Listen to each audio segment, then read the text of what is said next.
Did you see the end of this game, Rob? I didn't see it. I didn't see what happened. Was it a foul call? Was it a good foul? Rob G, you want to explain it? Yeah, because It was two interesting calls. Middleton got I got fouled. it, Chris. Yeah, go right. ahead. So help me out. Chris Middleton was fouled on a very questionable call when the Bucks were down by 3. Well, actually, even going before that, the Bucks were down by 6. They had the ball. They score on a scramble play. Giannis gets a dunk. They're down by 4.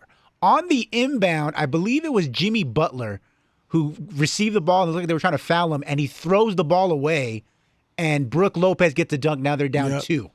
Okay. And eventually, for a free throw contest, they're down by 3. Chris Butler Middleton hit a free throw. Right. Chris Middleton gets fouled on a 3-point attempt, which it was not a foul. I mean, anybody watching the game at home. And so he made the 3. I mean, Dragic got a little bit in his landing space, but you got to let that. Right. Yeah, so it tied up, and then for whatever reason, shout out to the refs in the bubble, decided that we got to have a makeup call to close the game. And Giannis kind of hit Jimmy Butler, but not enough to where you would say that it was a clear foul. And superstar at the end of a game. Exactly. And next thing you know, Jimmy Butler hits the game-winning free throws with no time left. It was with no time left they called a foul? On 0.00. Oh. Yep. I'll Looked like say a makeup call. that's a bad call. I hate for games to end on that. That's not what the referees are there for, seriously. Make somebody But make a here's basket. I Unless they agree take with somebody's you. head off, Chris. If you take my head off, then I got no choice. Yeah, if it's a legit foul, I agree with you, Rob. But the thing is, the Bucks were only tied because they called a kind of a cheap foul on Dragic. Yeah, but you can't make So that it up was like really that like at the end. justice is served. I don't know. I mean, they're not going to admit it, obviously, that they, that's what it was. And maybe in their minds it wasn't. This is where the bubble is interesting. I've talked to a lot of people around the league about this, Rob.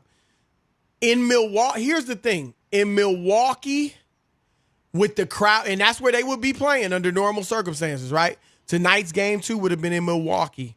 They don't make that call. And even if they don't purposely think about it, you're human.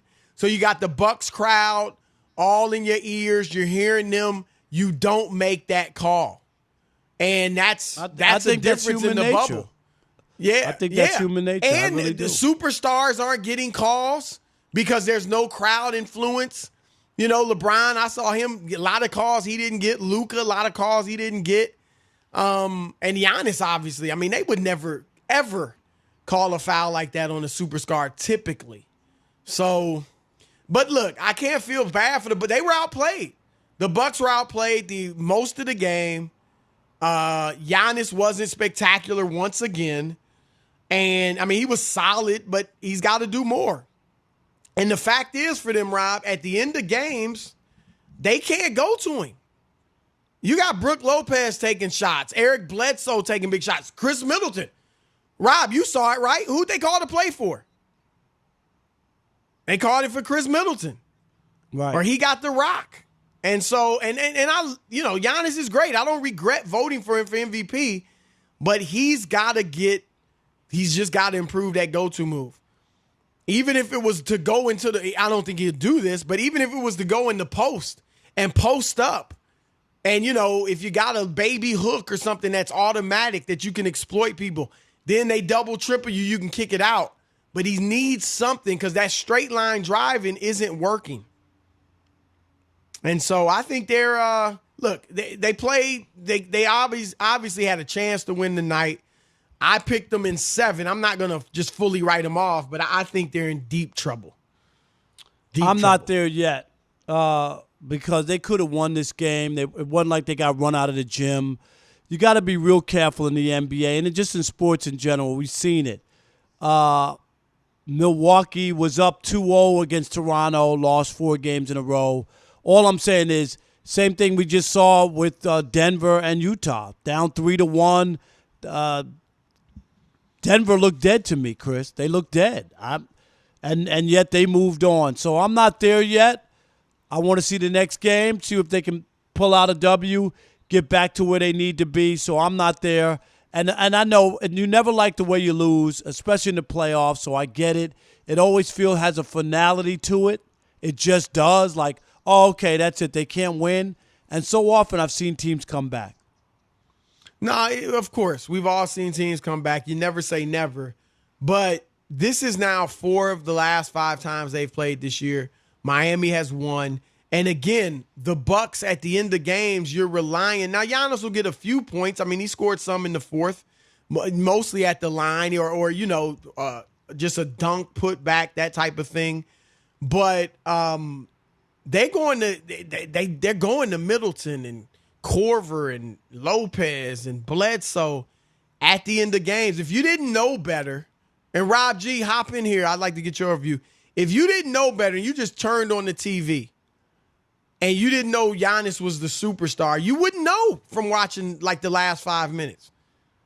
Oh, not at all. You just can't go to him. Not you know at what all. I'm saying? Like there's possessions he doesn't even touch the ball. And so that's their challenge. They're not getting to the finals. I just don't see it because these teams are smart and they're gonna lock in that paint.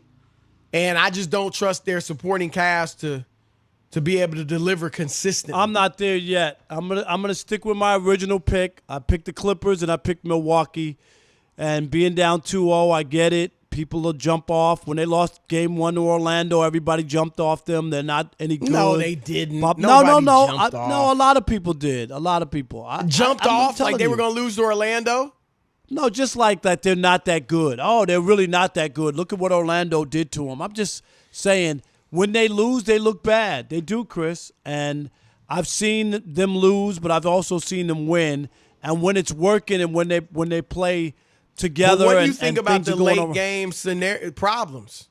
Well, but normally they don't have those. They got to play better, so there's not a late game. They don't scenario. have close game. They got to blow them out. Normally that's not blow them out, but if you win by 8 or 10, blow you're not everybody worried out about in the playoffs.